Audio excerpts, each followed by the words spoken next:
servidores públicos que anteriormente no habían presentado la declaración, pues al no presentarla pensaban que no se ubicaban dentro de esta clasificación. Y pues obviamente esta clasificación es muy amplia y es genérica. Servicio público es una actividad técnica directa o indirecta.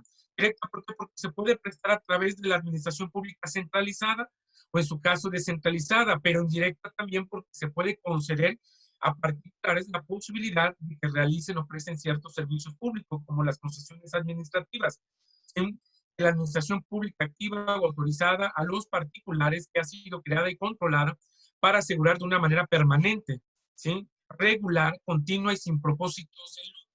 Eso es algo esencial, ¿sí? La administración pública y el servicio público no tiene fines lucrativos, ¿sí? Pero la actividad debe de garantizarse de forma permanente, regular y continua. Por eso la importancia de las responsabilidades administrativas y de obligar precisamente a los servidores públicos a manejarse y conducirse dentro de la esfera jurídica, ¿sí?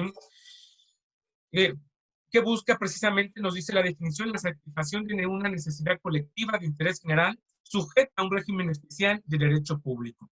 ¿Sí?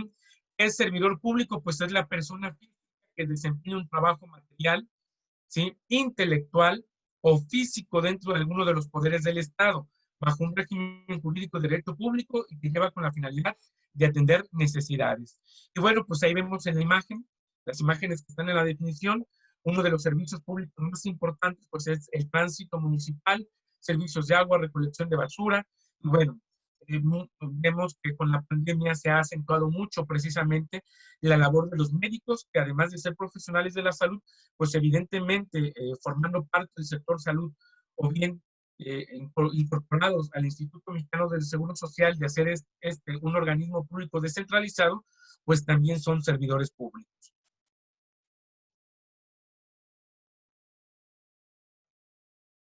¿Qué es la responsabilidad? De la teoría del derecho civil, bueno, ligado al área de la responsabilidad administrativa, Rafael Martínez Morales, un reconocido administrativista, nos dice que la responsabilidad es la obligación de asumir o pagar las consecuencias de un acto, ¿sí? Responder por la conducta propia. Conforme a esta idea, un servidor público debe pagar o responder por sus actos indebidos o ilícitos, es decir, contrarios a derecho, según establezca las leyes. Y aquí viene algo importante porque la definición que es una conducta propia. Por eso vamos a ver nosotros que, por ejemplo, cuando se trata de fiscalización de recursos públicos y de entes públicos llevada a cabo por la Auditoría Superior de la Federación o en su caso llevada a cabo por la Auditoría Superior de Michoacán, vamos a encontrar que las observaciones son preliminares y van de manera general dirigidas al ente público. ¿Sí? Posteriormente a esa etapa, pues ya una vez que se contestan, se pretenden aclarar, y si no se aclaran las responsabilidades o presuntas responsabilidades, van a determinarse de manera individual a cada servidor público, ya sea por una conducta, ¿sí? O bien por una omisión en el quehacer de sus funciones o actividades. ¿Qué es la responsabilidad administrativa? También denominada responsabilidad disciplinaria, es decir, forma parte del derecho administrativo sancionador, ¿sí? Que a su vez deriva de la parte del derecho penal en el cual se sancionan precisamente las responsabilidades administrativas. Tiene como objetivo proteger el cumplimiento de los deberes de los servidores públicos hacia la administración. De ahí que su inobservancia con motivo de la conducta ilegal relacionada con la actividad como función generará la posibilidad de que la propia administración les imponga una sanción. Y como vemos en la imagen, pues vemos evidentemente que el presidente de la República es un servidor público, indiscutiblemente, que es de cargo, que es de elección, que es un representante popular, ciertamente, que es el titular del Poder Ejecutivo, es un servidor público, como lo son también los ministros de la Suprema Corte de Justicia de la Nación, ¿verdad? Bueno, tenemos una jurisprudencia precisamente, esto lo hago, la jurisprudencia que citamos, viene ahí los datos de localización, y esta es para corroborar precisamente el fin del derecho administrativo sancionador para sancionar a los servidores públicos, y de donde deriva precisamente las responsabilidades administrativas y las sanciones. Voy a leer lo que está subrayado, ¿sí? Servidores públicos, fundamentos y fines de la facultad disciplinaria del Estado para sancionarlos. Deja claro que la intención de que los funcionarios públicos se comporten con honradez. Es un principio del servicio público fundamental, lealtad, imparcialidad, economía y eficacia, y define, entre otras cosas, las obligaciones administrativas. Es facultad disciplinaria, tiene su fundamento en el servicio público, que el Estado debe de prestar a la comunidad con excelencia, y su fin es asegurar, controlar la calidad, la continuidad, ¿sí?, que se instrumenta con las funciones, empleos, cargos y comisiones de los en la actuación de satisfacer los valores y las cualidades de legalidad, honradez, lealtad, imparcialidad, ¿sí?, y eficiencia en la gestión administrativa. Y tenemos que esta es una tesis de jurisprudencia, es decir, el criterio precisamente emanado de tribunales colegiados, pero que bueno, se vuelve obligatorio. Ahora bien, estamos hablando de la responsabilidad administrativa, pero la vamos a ver desde un punto de vista legal. ¿Quiénes son servidores públicos de acuerdo a la Ley General de Responsabilidades Administrativas, la ley que aplica la materia de responsabilidades, y de acuerdo a la Constitución Política de los Estados Unidos Mexicanos? Primero vamos a ver que la Ley General de la 3 o tercero de la fracción 25 nos dice que el servidor público es la persona que desempeña un empleo, cargo o comisión en los entes. ¿Sí? Empleo, ¿qué entendemos por empleo? Término de naturaleza laboral, ¿sí?, y que se refiere, pues, en general, a todos aquellos que tienen una relación laboral con los entes públicos. Cargo, ¿quiénes son los de cargo? Pues aquellos servidores públicos que son electos, ¿sí?, mediante un procedimiento especial, como lo son las elecciones, ¿sí?, y que llegan o acceden al puesto mediante esas normas especiales y que se convierten en representantes populares. Presidente de la República, senadores, diputados, presidentes municipales, regidores, síndicos, gobernadores, diputados locales, etcétera. Cargo o comisión en los entes públicos en el ámbito federal y local, conforme a lo dispuesto en el artículo 108 de la Constitución Política de los Estados Unidos Mexicanos. Entonces, el artículo 3º de la Ley General de Responsabilidades remite al 108. El 108 de la Ley de la Constitución Política nos dice que para los efectos de las responsabilidades a que alude este título se reputarán como servidores públicos a los representantes de elección popular, ¿sí? Entonces, todos los que emanen de un procedimiento de elección popular serán considerados servidores públicos.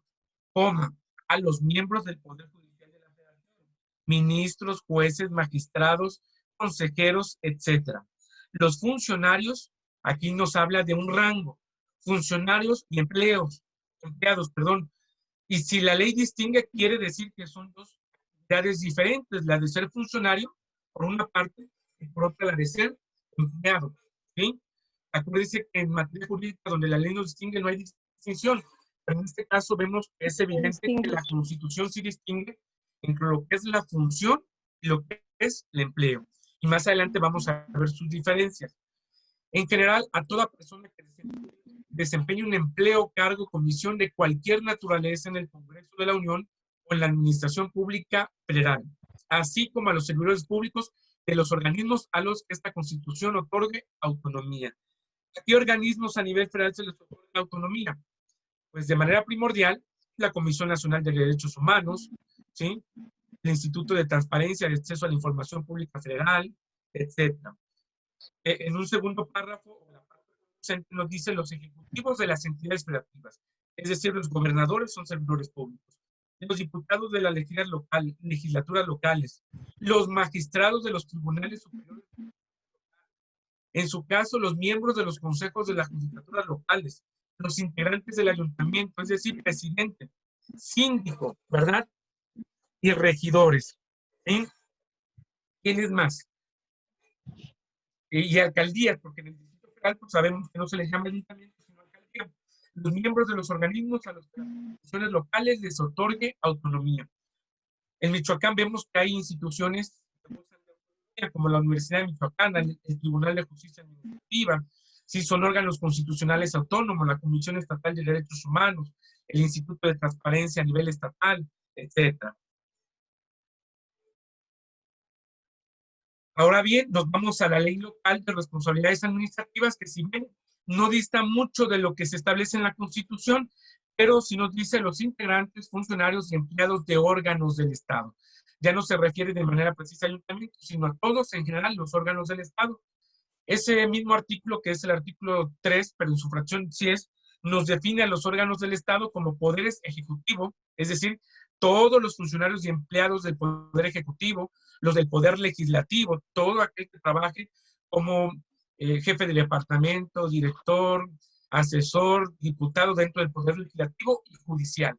¿Quiénes son los servidores dentro del Poder Judicial? Los jueces, magistrados, ¿sí? Los secretarios de acuerdo, los secretarios proyectistas, los actuarios, los archivistas, todo aquel que realice una actividad y que tenga la naturaleza de funcionario empleado. Los órganos constitucionales autónomos y gobiernos municipales, incluyendo en estos últimos y en el Poder Ejecutivo a su administración pública centralizada, paraestatal, ¿sí? Desconcentrada y de federal, ¿sí? Como en ejemplo, los ayuntamientos. Tenemos organismos públicos descentralizados como, en el caso Morelia, el organismo operador de agua potable, ¿verdad? Capazu, creo allá en Uruapan, Capalaco, Lázaro, etcétera. ¿Sí? Aquí viene algo importante, ¿sí? Y esto es bien claro que lo dice, y todos aquellos, ¿sí? En que cualquier autoridad directa o indirectamente, primeramente debemos ubicar que no todos los servidores públicos gozan precisamente de esta cualidad que es la autoridad. Para decir que un servidor público tiene autoridad, primeramente pues es por disposición de ley, por ministerio de ley, y es porque la ley atribuye funciones, ¿sí? O atribuciones de mando, de supervisión, de vigilancia, de dirección, ¿sí? Y que sus actos puedan trascender a la esfera jurídica de los particulares, ¿sí? Es decir, están investidos de poder público, representan la potestad de quién, del Estado en sus niveles de gobierno, entidad federal. Y vamos a ver que no todos los servidores públicos gozan de este principio de autoridad. Aquí viene algo importante porque, bueno, para efectos de amparos tenemos que ubicar quiénes son las autoridades, ¿verdad? Y en este caso, no todos los servidores públicos gozan de esa característica. Bueno, ¿cuáles son los tipos de responsabilidades de los servidores públicos? ¿Sí? En general son 4.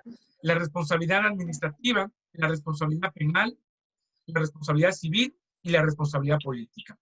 ¿Sí? Hay quienes han mencionado que también existe la responsabilidad laboral. El tema es que un servidor público puede ser sujeto de diferentes procedimientos. Puede ser que un servidor público, por el incumplimiento de sus funciones, pueda ser objeto de un procedimiento de responsabilidad, pero que la omisión o acción también se esté tipificado por una norma penal, ¿sí? O bien que tenga que reparar daños a través de la responsabilidad civil y que pueda ser objeto de juicio político, porque en esta materia los procedimientos son independientes, se siguen por separados. ¿Se pueden iniciar procedimientos diferentes? Sí. No juzgarte 2 veces o iniciarte 2 procedimientos por la misma falta, ¿sí? Pero como son instancias diferentes y materias diferentes, en esta área sí se puede que un servidor público esté sujeto a un procedimiento de responsabilidades y por otra parte esté sujeto a un procedimiento penal. Ahora bien, de acuerdo a todo lo que leímos anteriormente, tenemos esta pequeña clasificación que ustedes están viendo en su pantalla. Nos referimos primeramente a los representantes de elección, ¿sí? Luego la ley nos habla de funcionarios y empleados. Los funcionarios tienen una jerarquía y normalmente los funcionarios son aquellos que denominamos de confianza, ¿sí? De acuerdo al artículo 5 de la Ley de los Trabajadores al Servicio del Estado de Michoacán, de Ocampo y sus municipios, los trabajadores de confianza pues tienen funciones de dirección, mando, supervisión, vigilancia o en su caso manejan recursos económicos, ¿sí? Los empleados, que estos empleados pueden ser de base o pueden ser temporal, ¿sí? Y que bien desempeñen un cargo, es decir, que sean electos, que sean empleados, es decir, que tengan en el cual se diga su categoría, su puesto, su adscripción, etcétera, o bien que desempeñen alguna comisión por parte del Estado, ¿sí? Tenemos precisamente una jurisprudencia porque es algo importante. La jurisprudencia nos dice que la categoría de trabajadores de confianza no depende del nombramiento, sino de las funciones que realicen. Esto es algo que debemos de tomar en cuenta porque al momento que se determina Las responsabilidades administrativas determinan las sanciones, un elemento que el órgano sancionador, sea Tribunal de Justicia Administrativa, federal o estatal, o llámese órgano de control interno, Secretaría de la Contraloría del Estado, Contralorías Municipales o cualquier otra unidad de responsabilidades de algún ente público, tienen este esquema. Para poder sancionar, deben de tomar en cuenta, ¿sí?, la función que realiza, el nivel jerárquico del servidor público. Estamos, puede ser que en la ley el nombramiento que tenga no diga que sus funciones son de confianza, pero por la naturaleza de las actividades, evidentemente, son trabajadores de confianza, como el caso de los policías municipales, que se van al tribunal administrativo y que las funciones que realizan son de confianza, aun cuando su nombramiento expresamente no lo contenga o lo diga así. Ahora bien, vamos a ver un poquito los antecedentes de este nuevo sistema de responsabilidades. El esquema de las responsabilidades administrativas pues, no es nuevo en nuestro país, solamente que a partir del 2016 y de unas reformas que se hacen en el año 2015 a la Constitución, pues nace un nuevo esquema de responsabilidades que pretende dar mayor certeza tanto a los ciudadanos, ¿sí?, a nosotros en nuestra calidad de gobernados, como dar certeza también a los servidores públicos que son objetos de estos procedimientos.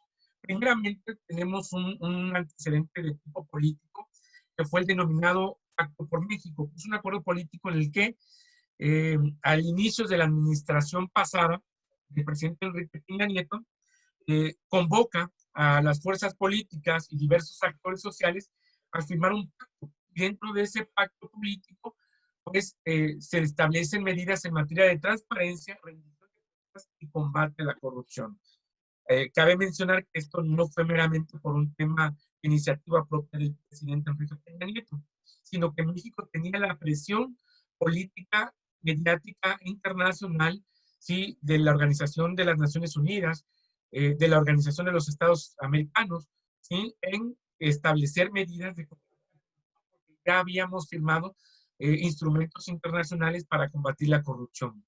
Es precisamente en el año 2015 que viene una reforma anticorrupción, se publica el 27 de mayo de ese mismo año en el Diario Oficial de la Federación. Luego vemos que se da la publicación de diversas leyes, algunas de ellas nuevas y otras solo se modifican. Son esas publicaciones realizadas también en el periódico Diario Oficial de la Federación, datan del 18 de julio del 2016.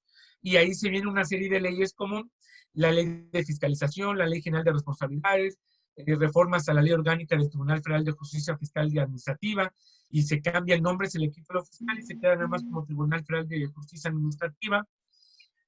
Viene reformas a la ley orgánica de la Administración Pública Federal, al Código Penal Federal, etcétera.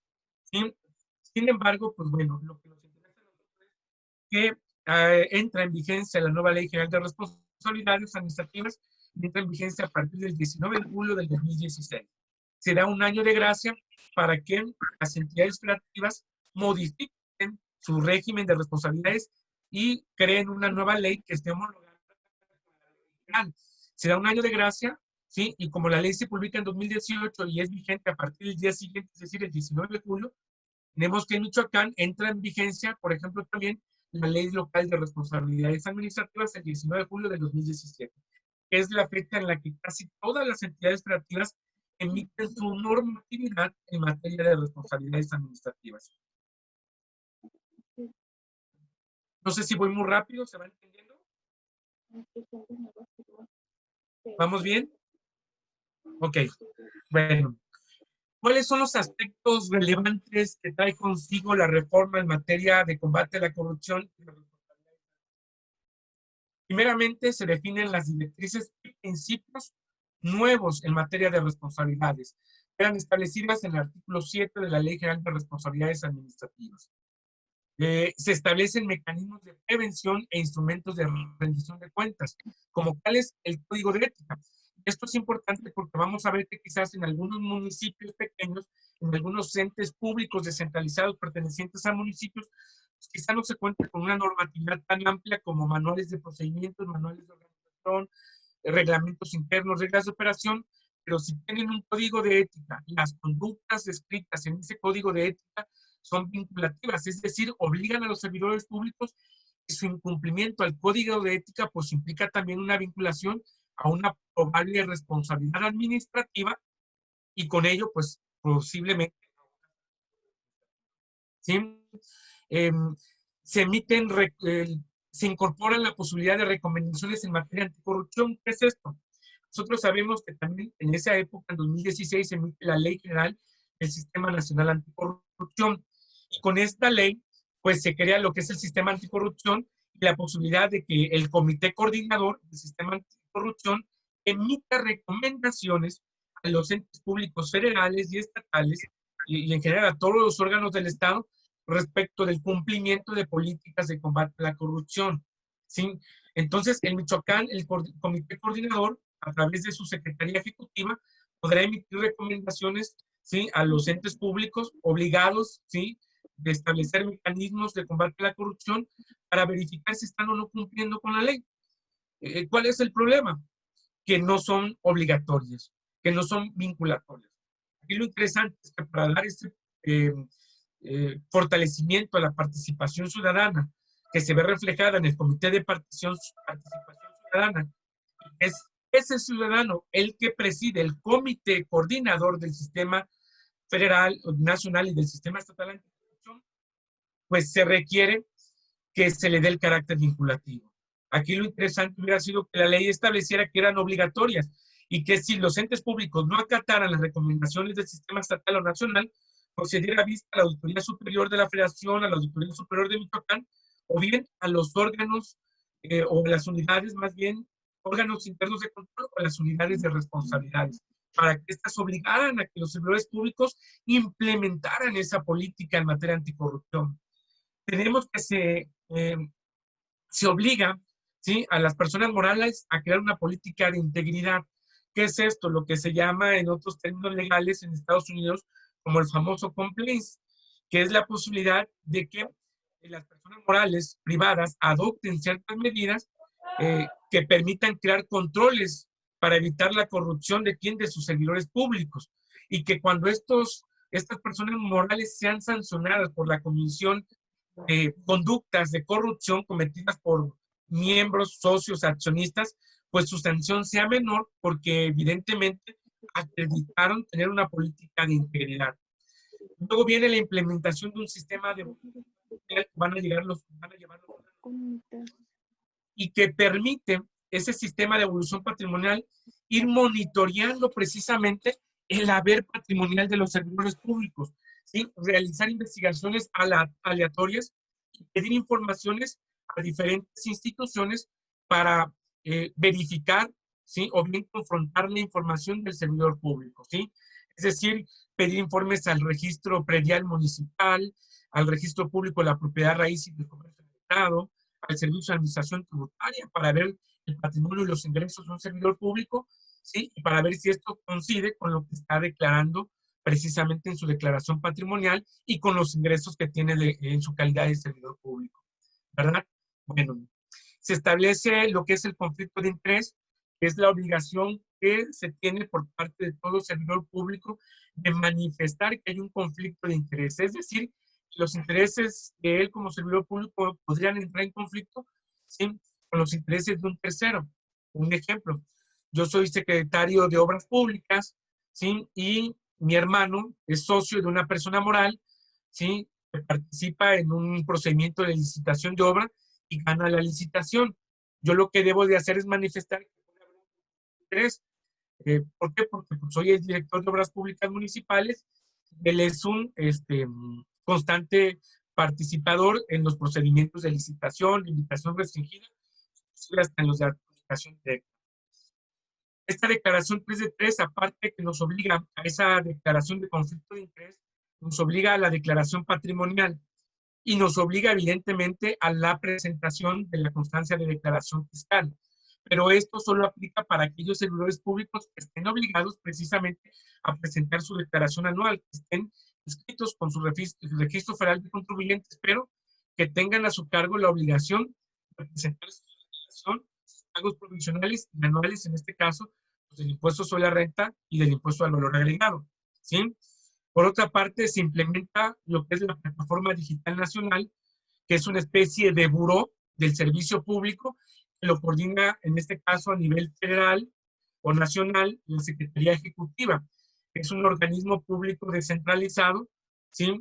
Del Sistema Nacional Anticorrupción, que opera esta plataforma en la cual, pues, va a servir como monitoreo, ¿sí? Para subir a la plataforma los servidores públicos, quiénes son los servidores públicos que participan en contrataciones y licitaciones públicas, cuáles son las personas morales o físicas sancionadas por faltas administrativas graves, etcétera. Y finalmente, en este párrafo hablamos de un protocolo de actuación en contrataciones. El nuevo sistema obliga a que todos los entes públicos que adquieran bienes, productos o servicios, o que bien en este caso contraten para efectos de obra pública, pues tengan que implementar ese protocolo de actuación. Es decir, que se fijen las directrices de cómo van a actuar los servidores públicos, ¿sí? Los lineamientos, las reglas que van a seguir para contratar bienes, servicios, etcétera. Otro aspecto importante de este nuevo sistema es que si bien ya teníamos las faltas administrativas, ahora se separan y clasifican en faltas graves y faltas no graves, ¿sí? Y esta clasificación es importante porque dependiendo del tipo de falta, es dependiendo también qué autoridad va a imponer la sanción, ¿sí? Y qué tipo de procedimiento de responsabilidades. Se establecen sanciones por la comisión de faltas de particulares vinculadas a faltas de servidores públicos. Anteriormente ya se podía sancionar a los particulares, solamente que ahora se establecen ciertas características o condiciones. Una condición es que hay una falta cometida por un servidor público y que esa falta sea grave.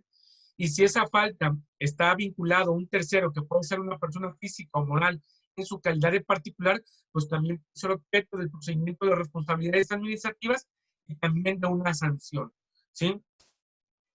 Y al final vamos a comentar un caso que está en boga, que se suspendió el 26 de mayo, si no recuerdo, en la Suprema Corte, que tiene que ver con un concepto que incorpora, que es la inhabilitación perpetua, y que esto pues afecta totalmente tanto la actividad comercial de los particulares, personas físicas o morales, como el desempeño de los servidores públicos.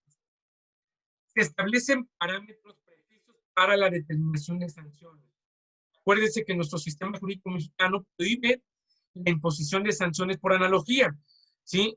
Anteriormente las normas simplemente imponían sanciones, pero no se establecían cuáles eran los elementos en materia administrativa para sancionar. Ahora la ley sí te dice qué aspectos debes de tomar en cuenta. Es decir, la antigüedad del servidor público, si hay residencia, cuáles eran las funciones, el nivel de conocimiento o de participación que tuvo, ¿sí? Y ya nos dan ciertas directrices para poder motivar como autoridad administrativa la sanción que se impuso al servidor público. Tenemos otros aspectos importantes. Se establece un nuevo procedimiento de responsabilidades administrativas más equilibrado. Nosotros vimos que hubo una reforma en el año 2008 en materia de justicia penal con los juicios penales acusatorios. Y bueno, se pasa de una autoridad que investiga, una autoridad que sustancia, y una autoridad que emite las resoluciones o las sanciones. Pues, se tomó ese modelo porque precisamente las responsabilidades administrativas derivan del derecho administrativo sancionador o disciplinario, y esto pues del derecho penal, ¿sí? Que busca en este caso pues sancionar, ¿sí? Y se establecen tres autoridades nuevas, ¿sí? La autoridad investigadora, la autoridad sustanciadora, la autoridad resolutora. En las faltas no graves, pues los órganos de control interno son los que van a investigar y van a sustanciar el procedimiento y van a resolver. Si yo soy servidor público y la falta administrativa que cometo no es grave, ¿quién la va a investigar? La Contraloría Municipal o cualquier unidad interna de control del ente público, ¿sí? ¿Quién la va a sustanciar? Es decir, a seguir el procedimiento, el desahogo de pruebas, también el órgano interno de control. ¿Y quién va a resolver? El órgano interno de control, cuando se trate de faltas no graves. Sin embargo, cuando se trate de faltas graves cometidas por los servidores públicos, el órgano de control interno investiga, sustancia, y finalmente quien resuelve y sanciona va a ser el Tribunal de Justicia Administrativa, competente en cada entidad federativa, o a nivel nacional o federal, va a ser el Tribunal Federal de Justicia Administrativa. Es decir, Se pasa de una mera justicia administrativa a una verdadera tutela jurisdiccional en materia de responsabilidades administrativas, para que en caso de que sean faltas graves, no sea la propia autoridad u órgano de control quien imponga la sanción, sino que sea un ente externo, ¿sí? Un órgano jurisdiccional competente en la materia, que son los tribunales administrativos. ¿Sí? Se establece el principio de, perdón,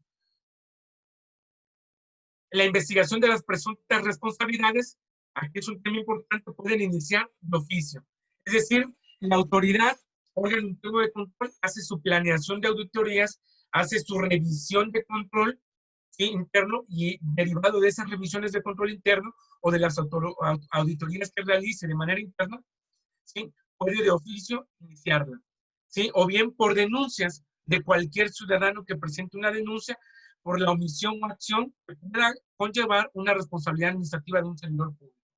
O finalmente, eh, se investiga derivado de las auditorías, tanto las externas que practica la Auditoría Superior de la Federación, la Auditoría Superior del Estado de Michoacán, o bien las externas de particulares, cuando contratamos a un despacho de auditores para que auditen a un ente público y si encuentran evidencia que pudieran constituir producción de responsabilidades, pues se da vista al órgano interno de control para que inicie la investigación respectiva.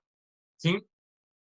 Bueno, tenemos por aquí algo importante, que ahí se incorpora lo que es el principio de presunción de inocencia, pues ahí los especialistas en penal conocen más, pero que esto es novedoso en la materia administrativa.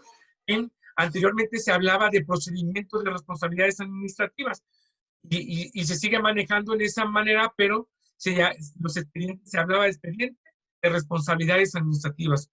Ahora se forma un informe de presuntas responsabilidades administrativas. Es decir, al servidor público ya no se le dice, ya no se le titula como una persona responsable, sino como un presunto responsable, ¿verdad? Y a ese informe se le conoce como LIPA, responsabilidades administrativas. Eh, Se establecen los derechos humanos, ¿sí? En este caso es un respeto total, ¿sí? A los servidores públicos y sobre todo que se respeten y observen los derechos humanos dentro de los procedimientos de responsabilidades administrativas. En este caso, pues, obviamente nosotros sabemos que hay un principio muy importante que es el principio prominente, que es que en materia de derechos humanos la autoridad debe dar la interpretación de la norma jurídica de manera más favorable y más extensiva al particular. Y en este caso, pues sería el servidor público dentro de un procedimiento de responsabilidades. Una investigación, eh, una investigación y procedimientos más técnicos es lo que aporta este sistema y especializados, con nuevos recursos administrativos, como cuál es el recurso de inconformidad, el recurso de reclamación, el recurso de revocación y el recurso de apelación. Pero también se establecen medidas de apremio cautelares que permiten a la autoridad administrativa hacer cumplir sus determinaciones. Como por ejemplo, una falta grave es el desacato a una autoridad administrativa que haya solicitado una información en los términos del 94-95 de la Ley de Responsabilidades y el servidor público pues, sea omiso en presentarla en ese sentido, ¿sí? Serán atribuciones al Tribunal Federal de Justicia Administrativa, pero también a los tribunales locales, ¿sí? Para ser autoridades administrativas dentro de los procedimientos respectivos. Ahora bien, si ya dijimos cuál es la clasificación de quiénes son sujetos de esta ley de responsabilidades administrativas. ¿Sí? De acuerdo al artículo 4, vemos que son primeramente los servidores públicos. Ya vimos que son todos aquellos que tengan un cargo, empleo o comisión, ¿verdad? Ya sea que sean funcionarios o empleados de base, de confianza o temporales, ¿verdad? O de base, dentro de los poderes del Estado o de cualquier otro órgano del Estado, ¿verdad? ¿Quiénes más? Aquellas personas que hubieran fungido como servidores públicos y se ubiquen en los supuestos de esta ley.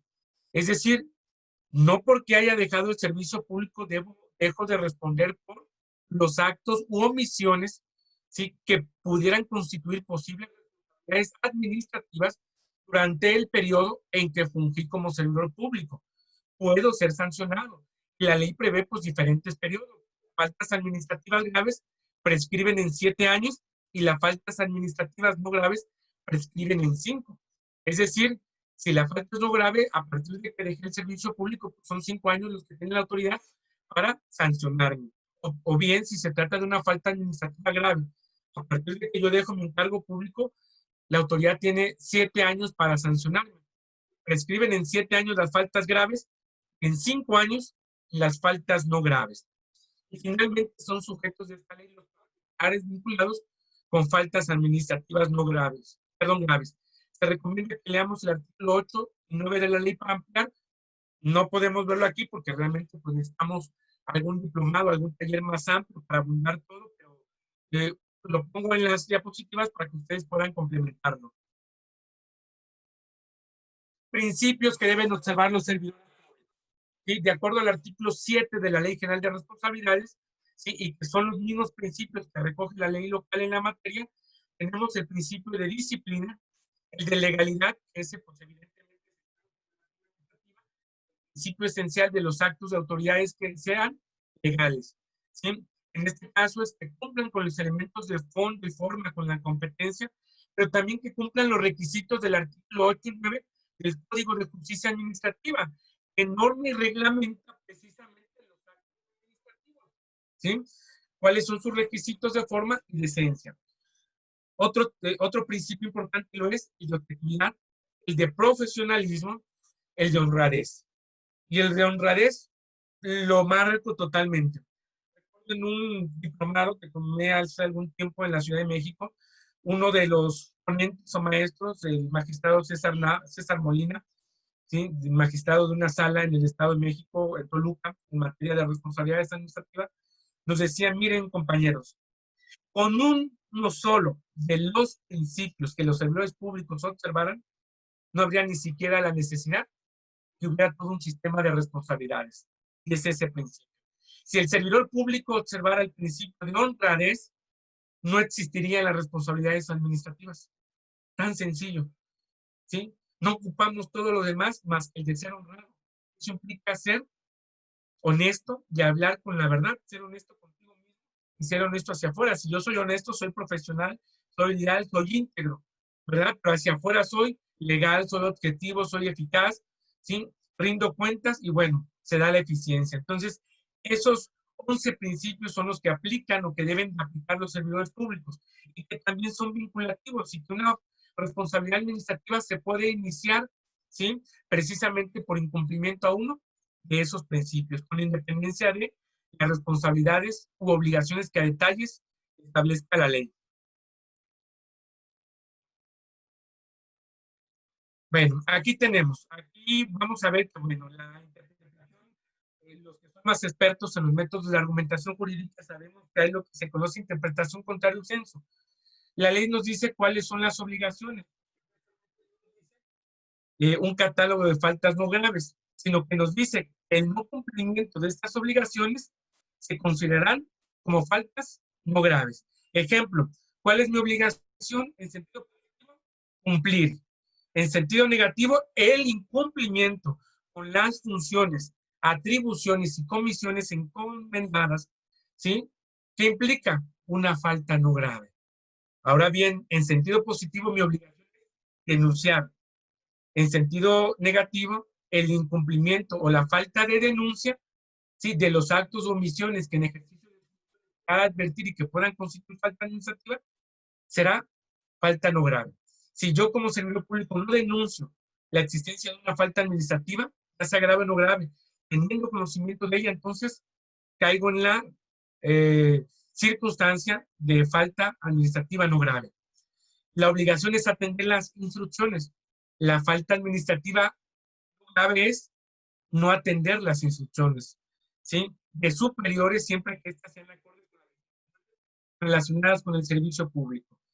¿Estoy obligado a acatar las instrucciones? Sí, pero hay una excepción a la regla, siempre y cuando sean acordes a derecho. Es una instrucción de un servidor público, pero es en contra de una norma, ¿sí? De legal, como una ley, de un reglamento, de una regla, ¿sí? No estoy obligado a acatarla cuando esta instrucción contradice las normas legales. ¿Estamos? La obligación es presentar en tiempo y forma las declaraciones de situación patrimonial y de intereses, ¿sí? La falta no grave es no presentarla en tiempo y forma. Y nosotros vemos que tenemos que presentar declaración en 3 momentos, ¿verdad? La primera es la declaración inicial, la declaración de modificación en el mes de mayo, la declaración de conclusión, y si me reincorporo al servicio público en algunas empresas se llama declaración de reinicio de actividades, que finalmente viene siendo de inicio. Entonces, declaración de inicio, ¿sí? Declaración de modificación era el mayo y la declaración de conclusión. Y vamos a ver qué pasa con esa declaración de modificación, porque la obligación era en mayo, pero bueno, hemos vivido ese tema de la pandemia y vamos a ver qué beneficio legal otorgó, pues en este caso, el Poder Legislativo y el Poder Ejecutivo para la ampliación del plazo. ¿Cuál es la obligación mía como servidor público? Registrar, integrar, custodiar y cuidar la documentación e información que por razones de mi encargo, pues tenga yo. Pero esta no es una ley solamente, no es una responsabilidad que impone solamente, en este caso, la Ley General de Responsabilidades, sino también la Ley General de Archivos y que impone también la ley en materia de transparencia, acceso a la información pública y protección de datos personales. Obliga a que los sujetos obligados, vaya la redundancia, ¿sí?, registren, integren, custodian y cuiden la documentación porque es de carácter público, ¿sí? ¿Cuál es la falta no grave? Incumplir con esto, ¿sí? Ahora bien, en sentido positivo, mi obligación es supervisar. ¿Cuándo es falta no grave? Cuando yo dejo de supervisar a los servidores públicos que son sujetos de mi dirección. Soy jefe de departamento, soy jefe de oficina, soy director, soy secretario o titular de dependencia. Tengo que supervisar.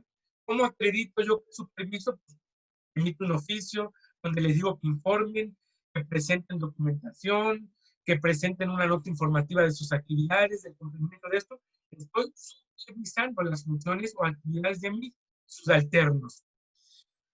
Una obligación es rendir cuentas sobre el ejercicio de las funciones en los términos de las normas aplicables. ¿Cuál es la falta administrativa no grave? No rendir cuentas. ¿Sí? Colaborar en los procedimientos judiciales y administrativos en los que sea parte. ¿Cuál es la falta no grave? Obstaculizar, ¿sí? No colaborar, no presentar la información, ¿sí? No comparecer, no atender los procedimientos administrativos en los que sea parte. Y aquí viene una parte importante, obliga, ¿sí? Fíjense el alcance de esta disposición a todos los servidores públicos, ¿sí?, que antes de la celebración de contratos de arrendamientos o para la enajenación de todo tipo de bienes, prestación de servicios de cualquier naturaleza o la contratación de obra pública o servicios relacionados con esta, que el particular manifieste bajo protesta sin verdad que no desempeña empleo, cargo o comisión en el servicio público, o en su caso que a pesar de desempeñarlo con la formalización del contrato correspondiente, no se actualiza el conflicto de interés, ¿sí? Oye, es que mi cuñada este, participa en un procedimiento de licitación, mi hermano, y yo formo parte del ayuntamiento como regidor, pero no soy el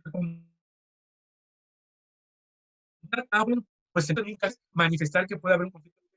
Pero si mi hermano participa en el procedimiento de licitación y yo soy el oficial mayor o soy el secretario de Obra Pública, el que firma los contratos, debo manifestar que se actualiza el conflicto de interés de manera potencial, ¿verdad?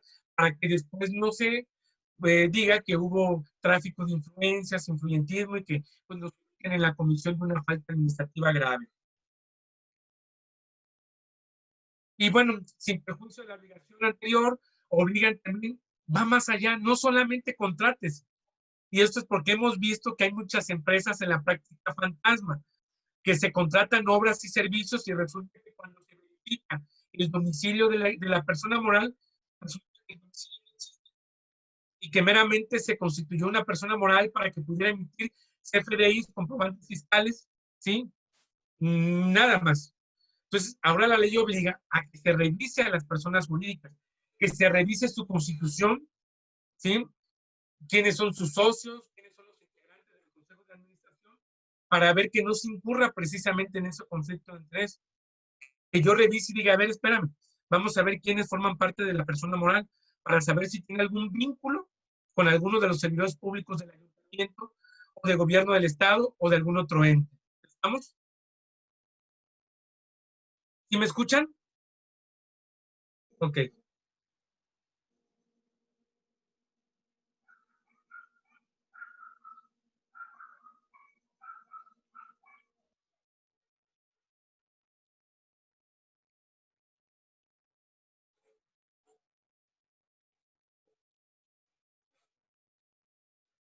Bueno, el artículo 50, pues ahí nos da algunos beneficios, que nos dice que la falta administrativa no es grave, también se considera falta administrativa, pero no grave, los daños y perjuicios que se ocasionen de manera culposa o negligente, ¿verdad? Y acá nos dice en la última parte, rayado, la autoridad resolutora podrá abstenerse de imponer la sanción que corresponde conforme al cuarto de esta ley, ¿sí? Cuando el daño y perjuicio de la hacienda pública o patrimonio de los entes públicos no exceda, ¿sí? Y ahí nos da el monto, nos dice veces el valor diario de la UMA, de la unidad de actualización y medida. Entonces, ese es un beneficio. Si yo soy servidor público, me pretenden sancionar, yo hago valer esta excepción a la regla y digo, mira, de acuerdo a lo dispuesto en el último pago o del artículo 50, no soy sujeto a que me apliquen la sanción porque el monto del daño no asciende a esta. Entonces, por una falta no grave, pero no me impongas esta sanción. ¿Por qué? Porque no rebasa ese monto. Estamos, es de alguna manera una excepción a la regla de manera general. Ahora bien, vamos a ver cuáles son las faltas administrativas graves, ¿sí? De acuerdo a la Ley General de Responsabilidades de los artículos 51 al 63 de la ley, vamos a ver que está el cohecho, que es lo que llamamos en términos generales la denominada o la más conocida de la corrupción.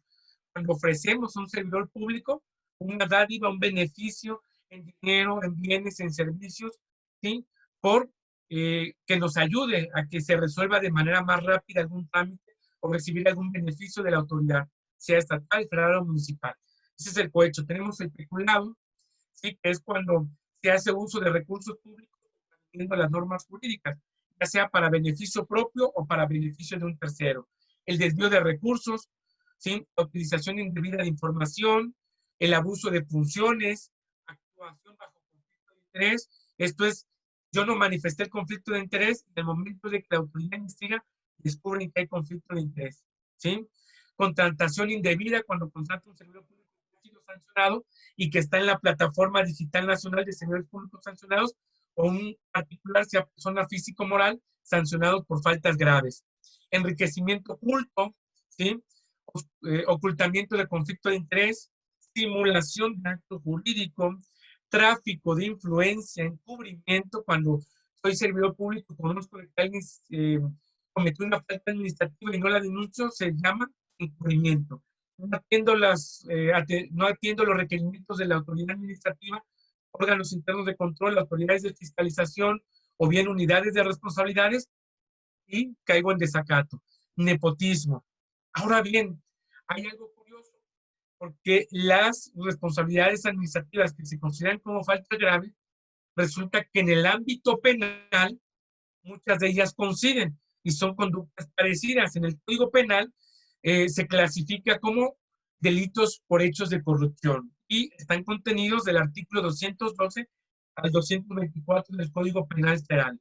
Y son ejercicio ilícito del servicio público, abuso de autoridad, coalición de servidores públicos, uso ilícito de atribuciones y facultades, es decir, no tengo esas atribuciones en ley y aún así emito un acto que causa perjuicio tercero sin no ser la autoridad competente. Pago y recibo indebido de remuneraciones, ¿sí? Cuando de manera dolosa, ¿sí? Recibo yo el pago de algún recurso que no debo de recibir, no le informo a la autoridad, oye, me llegó en mi nómina 20,000 pesos que yo no debía recibir, no lo hago del conocimiento de la autoridad cuando investiga lo detecta y me pueden precisamente eh, fincar una responsabilidad penal por pago, en este caso por recibo indebido de remuneración de los servidores públicos. Concusión, que es un tema de delito fiscal ligado al tema fiscal. Intimidación, ejercicio abusivo de funciones, tráfico de influencia, cohecho a servidores públicos extranjeros, y esto tiene que ver con cumplimiento de normas y tratados internacionales, el de que México sancione a los servidores públicos que corrompen en el extranjero a otros servidores públicos. Peculado, enriquecimiento.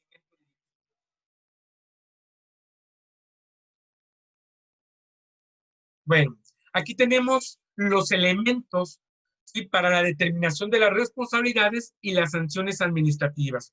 Primeramente, tenemos elementos de tipo penal, porque ya dijimos, y ya vimos incluso con jurisprudencia, que las responsabilidades administrativas pertenecen al derecho administrativo sancionador, y este pues, recoge sus elementos de la materia penal. Son la tipicidad que la conducta, ¿sí?, realizada por el servidor público se encuentra prevista en la norma jurídica, esté tipificada, que encuadre, y si alguno de los elementos de esa conducta no se dan, pues tendrá la autoridad que reclasificar, o bien si no se da, pues entonces no se comete esa responsabilidad, será otra, pero no esa en particular. La antijuricidad, que haya una contravención a las normas jurídicas, la culpabilidad, es decir, la participación, la imputabilidad, si en este caso el servidor público es imputable, porque, por ejemplo, eh, haya cometido alguna falta y haya sido sometido a un tratamiento médico, y por derivado de ese tratamiento médico, perdón, participa o genera algún acto o omisión que pueda considerarse responsabilidad administrativa. La punibilidad, ¿sí?, la taxatividad y la legalidad.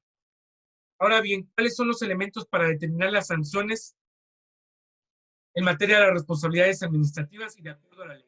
¿Qué debe de tomar en cuenta la autoridad para sancionarlos en materia de... En las faltas no graves, el nivel jerárquico y los antecedentes del infractor? ¿Qué significa el nivel jerárquico? Si soy funcionario pero de cargo o de nombramiento, o si soy empleado, ¿sí?, de base, un empleado normal que no tiene funciones de dirección, mando, supervisión, etcétera. Entre ellos, otro aspecto, las condiciones exteriores y los medios de ejecución. Y finalmente, la reincidencia.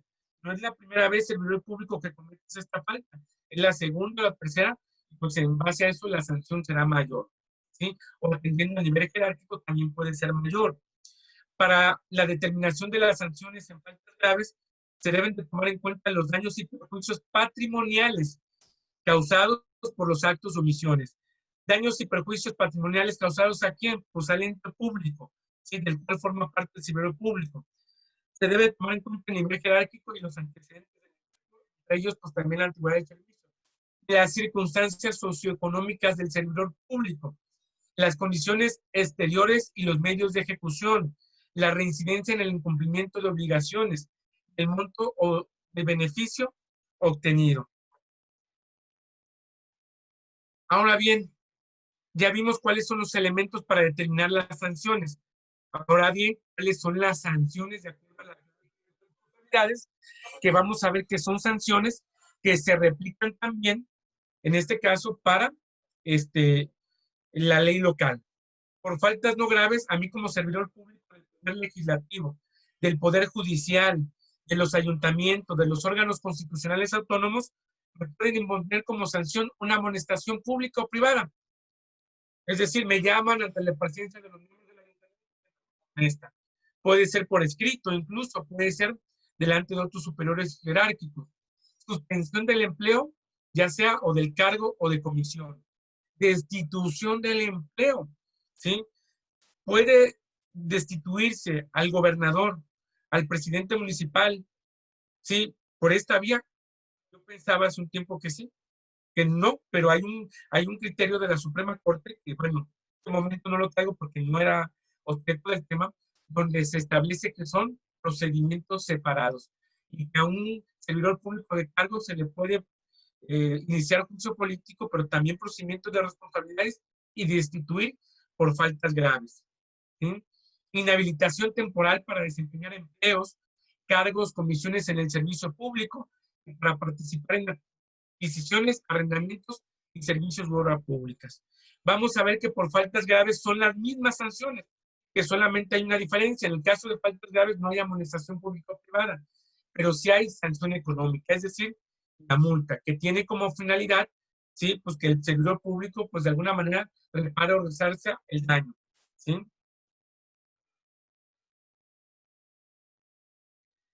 Bueno, no sé cómo se sientan, si vamos bien. Alguien de los compañeros de Intijún, si vamos en los términos en los tiempos adecuados, porque prácticamente nos está acercando casi al final de esta charla.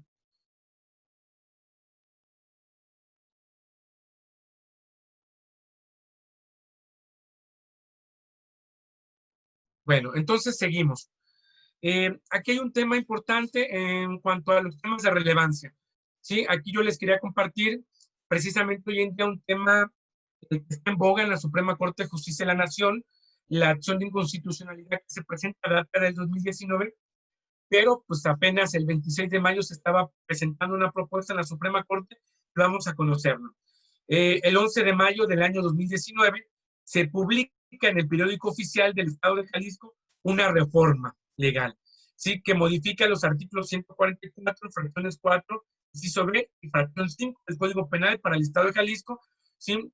Y el numeral 1 en la Ley de Compras Gubernamentales, Enajenaciones y Contrataciones, ¿sí? De servicios del Estado de Jalisco y sus municipios.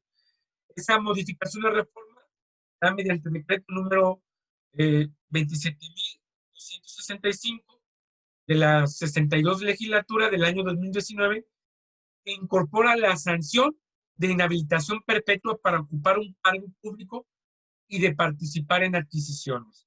Imagínense el término, inhabilitación perpetua, y que también se ha conocido, denominado como muerte civil. Es decir, para que nunca más el servidor público pueda ocupar un cargo, o bien algún particular, sea persona física o moral, pueda participar en las adquisiciones, arrendamientos, concesiones o servicios públicos. Sin embargo, la Suprema Comisión de Derechos Humanos, ¿sí?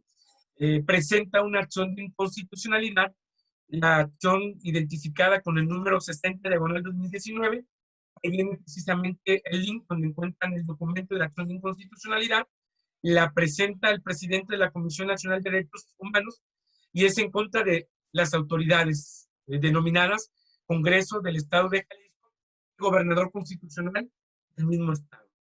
Los preceptos que de acuerdo a la Comisión Nacional de Derechos Humanos estiman violados, pues es el artículo primero, 14 de la Constitución, así como los 16 de la Convención Americana sobre Derechos Humanos y el artículo o numeral 2 del Pacto Internacional de Derechos Civiles y Políticos, porque considera la Comisión Nacional de Derechos Humanos que estas modificaciones al Código Penal de Jalisco y la otra normatividad, la implementación de lo que es la inhabilitación perpetua, vulneran la seguridad jurídica, el principio de proporcionalidad de las penas, considerando que esta pena es desmedida, pero que también es una pena, acuérdense que el artículo 22 de las penas excesivas, y que de acuerdo a la Comisión Nacional de Derechos Humanos, considera que la muerte civil, la inhabilitación perpetua, es una sanción excesiva prevista en esta normatividad.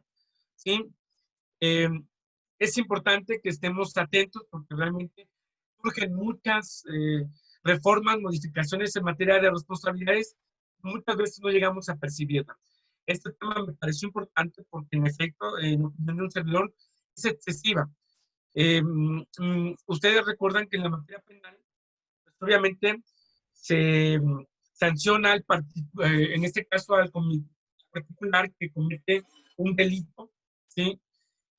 Se le priva de la libertad, se le pone en un centro de readaptación social que tiene, entre comillas, como finalidad incorporarlo una vez que salga, pues a la sociedad. Entonces, se le permite que continúe con derechos políticos y civiles. Sin embargo, al servidor público que es sancionado, automáticamente con la inhabilitación perpetua, pues no se le permite reincorporarse socialmente, no se le permite darse cuenta del error, la falta que cometió y de volver a incorporarse a la administración pública, ¿sí? Pero no solo a él, sino a los particulares, sean personas físicas o morales, ¿sí? Imagínense que somos una sociedad de personas morales y uno de los socios comete la falta grave, vinculada a la falta grave también de un servidor público, y nos sancionan con la inhabilitación o muerte civil. Somos 5 accionistas, ¿qué culpa tienen los otros 4 accionistas? Que por uno de ellos se inhabilita a la persona moral, ¿sí? De manera perpetua, ¿sí? Es decir, se le prohíba, se dediquen a una actividad pues, comercial lícita, ¿verdad? Entonces, El 26 de mayo de este año se suspendió la discusión. La propuesta la tiene el ministro Alberto Pérez Dayán y considera como inconstitucional a los preceptos antes mencionados porque atentan contra la dignidad de las personas. Entonces, es importante que estemos al pendiente hasta donde se percibe el posicionamiento del ministro es que se declare precisamente inconstitucional lo que es la inhabilitación perpetua. En este tiempo de pandemia, pues bueno, muchos de los servidores públicos locales, federales y los municipales estaban tremendamente preocupados por el tema de la declaración patrimonial, porque bueno, de acuerdo a la ley, pues al artículo 32 y 33, fracción 2, la modificación se presenta en mayo. Sin embargo, pues bueno, atendiendo esta circunstancia de una manera excepcional, ¿sí? Se emite un decreto por parte del Poder Legislativo y el gobernador, donde se hace una modificación al artículo 5º transitorio de la Ley de Responsabilidades Administrativas de los Servidores y establecen que el plazo para presentar la modificación de declaración patrimonial se hace extensivo hasta el día, no es 31 de mayo, perdón, ahí me equivoqué, es hasta el día 31 de julio. ¿Estamos? ¿Sí? Se hace extensivo este plazo y bueno, ¿a quién aplica la declaración patrimonial? Pues ahí lo dice el artículo 32. Es muy claro a todos los servidores. Este precepto legal es enunciativo, no limitativo. Cuando dice todos, entendemos por servidores públicos, ya dijimos los empleados, sí, funcionarios, los poderes del Estado, como de los órganos autónomos, de las empresas prestatales, de los organismos públicos descentralizados, etcétera. Pues bueno, finalmente, ya para concluir esta charla, tenemos este aspecto que un servidor público ha notado, percibido en nuestra cercanía con los entes públicos, que es cuáles son los retos para este nuevo sistema de responsabilidades administrativas.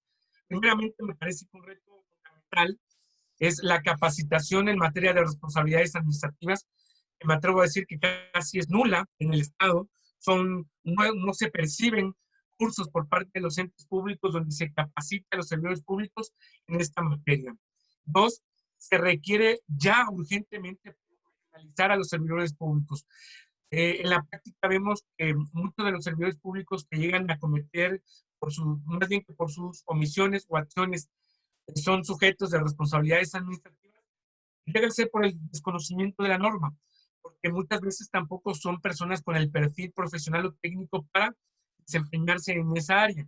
Por eso urge que se profesionalice a los servidores públicos, que ya de manera definitiva se implemente lo que es el servicio civil de carrera, que ya está en muchas leyes locales, pero la verdad es que sigue estando de adorno. No sigue implementándose de manera o constante en la administración pública. Y por eso en un punto 3, un reto es que pasemos de un sistema laboral de escalafón en donde la profesionalización y los méritos sean los elementos prioritarios sobre la antigüedad. ¿Por qué? Porque es importante que los profesionalicen, ¿sí? No solo en los temas de responsabilidades administrativas, sino en las actividades propias de su encargo, ¿sí? La inclusión definitiva de los ciudadanos en la vigilancia, ¿sí? En este caso, observatorios ciudadanos, control y sanción de los servidores públicos. Debemos de ir hacia una Contraloría Social.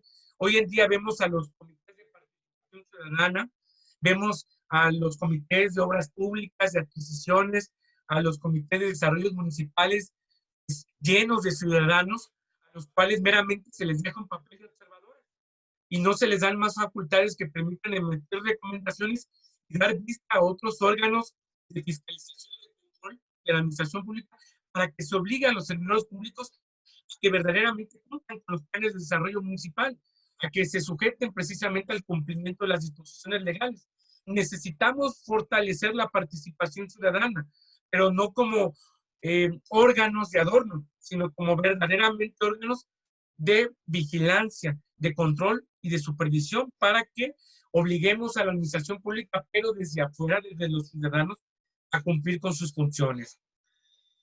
En el punto 5, creo que un reto importante pues, es el fortalecimiento del sistema nacional anticorrupción y los sistemas estatales. Vemos que muchas de las entidades federativas se han quedado cortas en cumplir. Vemos que la mayoría de las entidades federativas no se cuentan aún con las plataformas digitales nacionales, ¿sí? Vemos que todavía pues, no han podido realmente funcionar o coordinarse adecuadamente, y discúlpenme que lo diga, el comité coordinador. Tienen reuniones, pero no vemos una política estatal en materia de combate a corrupción.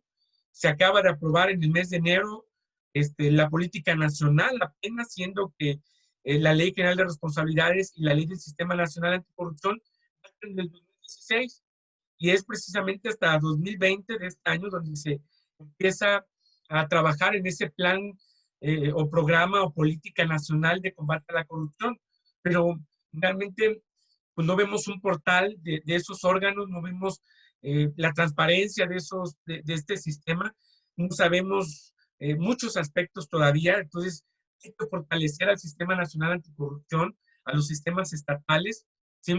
Hay que darles carácter vinculatorio a sus resoluciones, porque pueden emitir recomendaciones los comités coordinadores, tanto del Sistema Estatal Anticorrupción como nacional, pero no son vinculatorias. Debemos de dotarlas de esa característica para que puedan realmente cumplir con su función. Otro reto importante es la especialización de los órganos. Las entidades federativas cuentan con el personal para tener en sus áreas a una autoridad investigadora, sustanciadora y a una autoridad resolutora, el gobierno federal igual. Pero ¿qué pasa con los municipios? Hoy en día la mayoría de municipios, ¿sí?, no han cumplido con la reforma en materia de responsabilidades y en materia de anticorrupción, porque no cuentan con la capacidad económica ni la capacidad técnica en sus regiones para contratar a personal profesional en materia de responsabilidades administrativas. No cuentan ni siquiera con el presupuesto. Es un reto importante, es otorgar presupuestos por parte de los gobiernos locales, municipales y federales, presupuestos adecuados para la implementación del sistema nacional de administración, en este caso, del nuevo sistema de responsabilidades administrativas. Pues bueno, por mi parte sería todo, ¿sí? Agradezco mucho la atención, la invitación. Pues quedo en este caso atento a las dudas, inquietudes, cuestionamientos que se hagan. Pues adelante, yo le cedo los micrófonos a los compañeros de... Buenas tardes, compañeros. Un gusto saludar al licenciado Jonathan Osvaldo Ruiz Barriga, un gran amigo, al cual felicito por esta ponencia y me da mucho orgullo poder saludarlos. Y con el permiso del maestro Genaro, pues le hacemos la atenta invitación para que hagan sus preguntas, para que el licenciado las pueda contestar. Las pueden hacer por medio del chat, escribiéndolas, o en su defecto, haciéndolo a su viva voz. Licenciado, me gustaría hacerle la primera pregunta que le hicieron mientras usted hacía una ponencia, y la pregunta de José Osiris decía: ¿el cargo de autoridad sustanciadora y resolutoria puede recaer en una sola persona?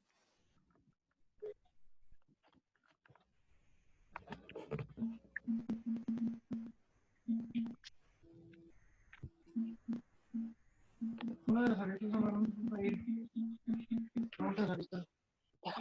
es una lista.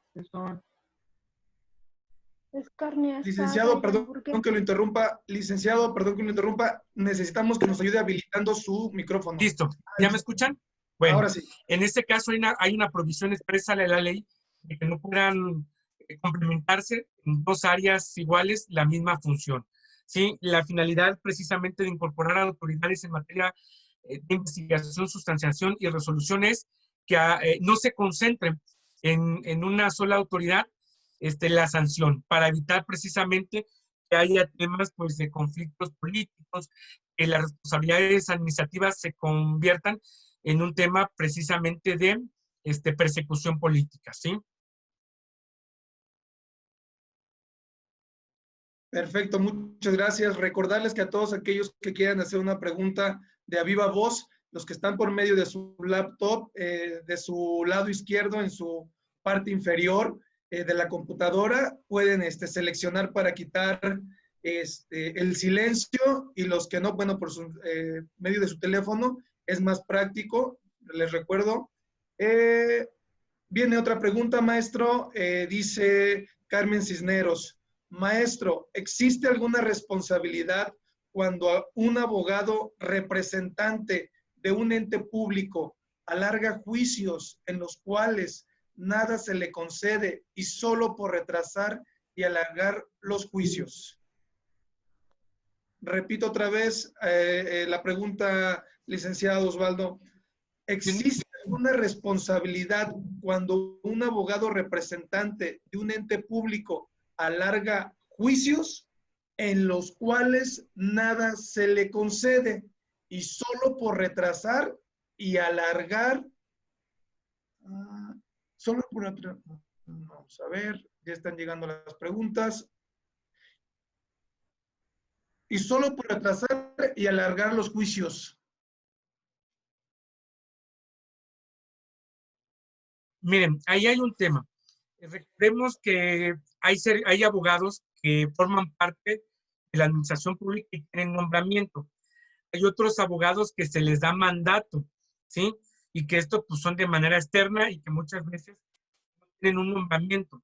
Si el abogado fuera, en este caso, del ente público, contratado con nombramiento como un empleado de la administración pública, y nosotros en el juicio comprobamos que los medios de defensa, los alegatos, los recursos que presenta son improcedentes y que lo hace con la intención de dilatar los procesos, pues podríamos presentar una denuncia para que el órgano de control interno o la unidad de responsabilidades por el efecto de cumplimiento a un principio del servicio público, que es el del profesionalismo, al principio de honradez, de imparcialidad.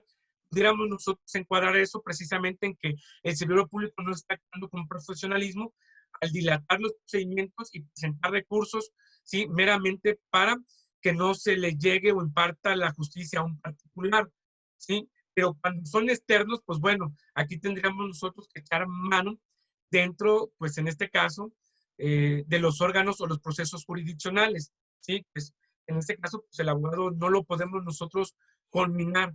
Si pudiéramos pedirle a la autoridad y al órgano de control, pues que en este caso investigue el actuar del abogado externo al que se está contratando por parte del ente público.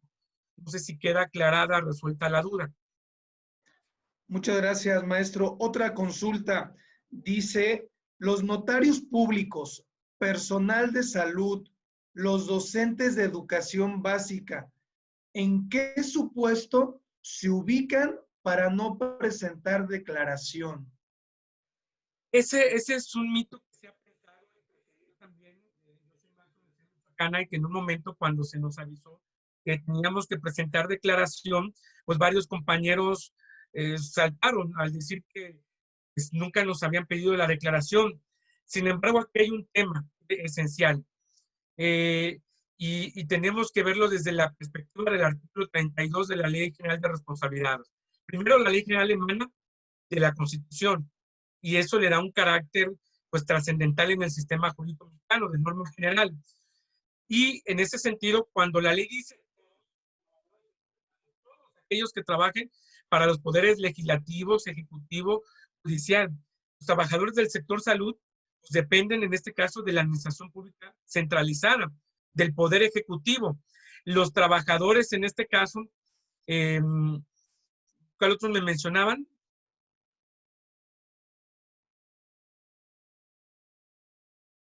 Los de la educación. Los de la educación también somos servidores públicos, ¿sí? Porque nos ubicamos los que trabajan dentro de la Secretaría de Educación Pública, pertenecen a la administración pública centralizada, se ubican dentro del Poder Ejecutivo. En el caso de los maestros de la Universidad Michoacana, pertenecemos a un órgano autónomo, pero ya vimos que la Constitución y en este caso la ley estatal también de Michoacán dice que serán servidores públicos aquellos que formen parte de los órganos a los que la Constitución o la ley les da el carácter de autónomo. La Universidad de Michoacán es autónoma, sí, pero somos servidores públicos. Su disposición expresa de la ley. Pertenecemos a un órgano autónomo del Estado. ¿Sí? Los servidores públicos, ya hay jurisprudencia que dice que pues, evidentemente la función que realizan es pública y que estos deben de estar sujetos precisamente también a la declaración patrimonial. Perfecto, maestro. Le damos otra pregunta.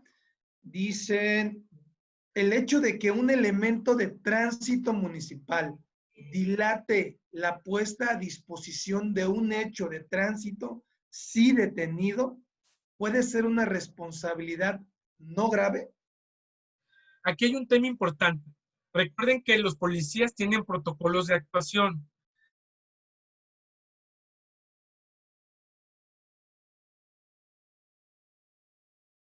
Y que si se trata de detener de violación a las disposiciones constitucionales, pero si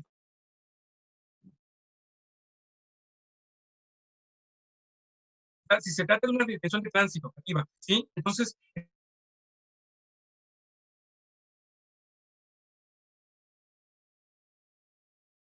en este caso, ellos tienen un protocolo de actuación, también estoy cayendo en una responsabilidad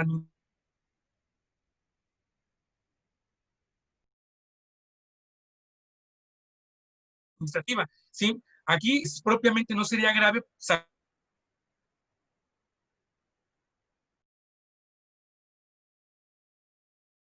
salvo que causara algún perjuicio o ¿sí? Es una falta administrativa,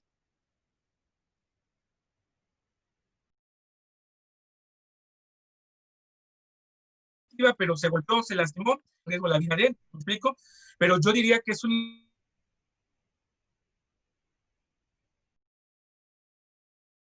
incumplimiento, una falta no grave por un estar en un reglamento interior.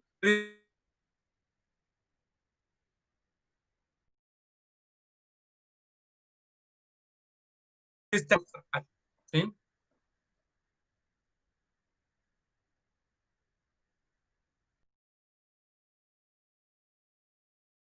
Maestros, los servidores públicos, y dice así, el servidor público que no tenga conocimiento del código de ética es sujeto a responsabilidad administrativa. Claro que sí, porque hay un principio que el desconocimiento de la ley no nos exige de su cumplimiento. ¿Sí? En este caso, por eso hay un principio de publicidad. Eso sí obliga. Hay jurisprudencia que establece la Suprema Corte de Justicia de la Nación de que si la norma no es publicada, entonces sí no somos sujetos de responsabilidades administrativas, porque el primer elemento para poder nosotros ser sancionado es por normas que sean públicas, que se hayan difundido, en este caso a nivel local, de acuerdo al artículo 9 del Código de Justicia Administrativa, pues que se publiquen en donde, en el periódico del Gobierno Constitucional del Estado de Michoacán, ¿sí? Pero debe de cumplirse con ese principio de publicidad. Si no se publicó, entonces no me aplica, no me es obligatoria esa normatividad. Pero si se publica, aunque de manera inmediata la autoridad no me la haya presentado, estoy obligado a cumplirlo. ¿Sí? Por eso yo decía que un reto importante en esta materia es capacitar a los servidores públicos en materia de responsabilidades administrativas. Y que desde el momento que yo ingreso a la administración pública, debo de verificar cuál es el marco normativo que aplica a mi área de trabajo, de acuerdo a mi nombramiento, de acuerdo a mi función, ¿sí? ¿Qué es lo que rige la conducta mía como servidor público? Muchas gracias por los tiempos. Cerraríamos con esa pregunta. Les agradecemos su presencia a todos aquellos que se integraron a esta excelente ponencia. Se quedan las áreas administrativas abiertas para cualquier duda del instituto, pero por el momento también despedimos al ponente, el licenciado Jonathan Osvaldo, quien es mi amigo, que respeto y que fue un honor el poder hacerle las preguntas. El ser el portavoz de todas aquellas preguntas que escribieron ustedes en esta plataforma, agradecerles su presencia y decirles que estén atentos, pues que la institución estará continuamente dando este tipo de ponencias para que todos ustedes se nutran con información. Que tengan una excelente noche. Gracias, muy amable, que tengan buenas noches, saludos, muy amables. Hasta luego. Gracias, maestro.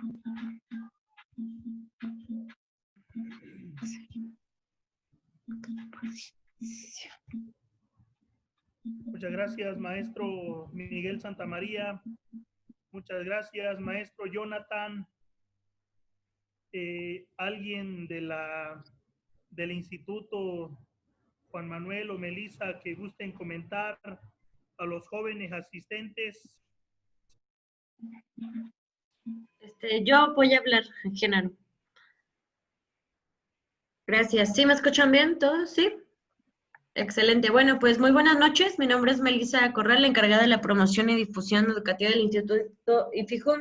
Aprovecho para recordarles que, como les mencionábamos, seguiremos contando con más conferencias por este medio, por lo que es importante que en su correo revisen que no se esté yendo al buzón de spam la liga, ya que sucede que a muchos no les llega la información por lo mismo.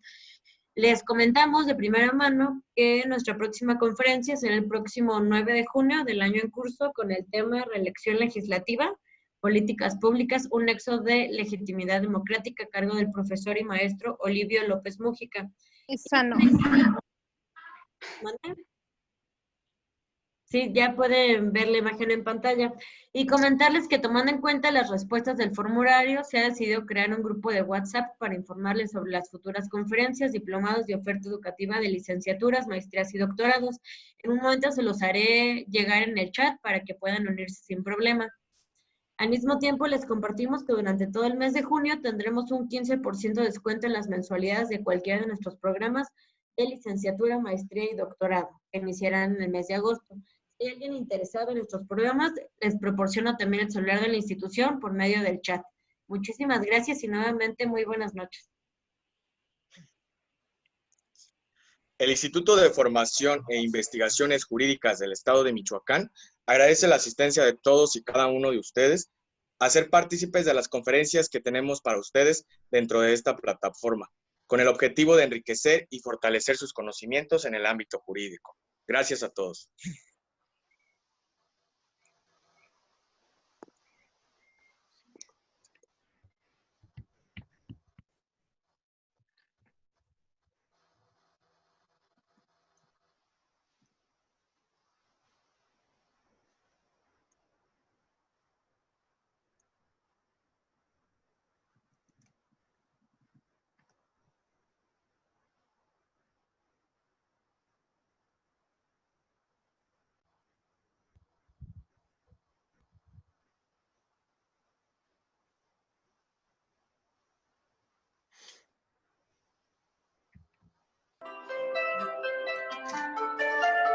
No.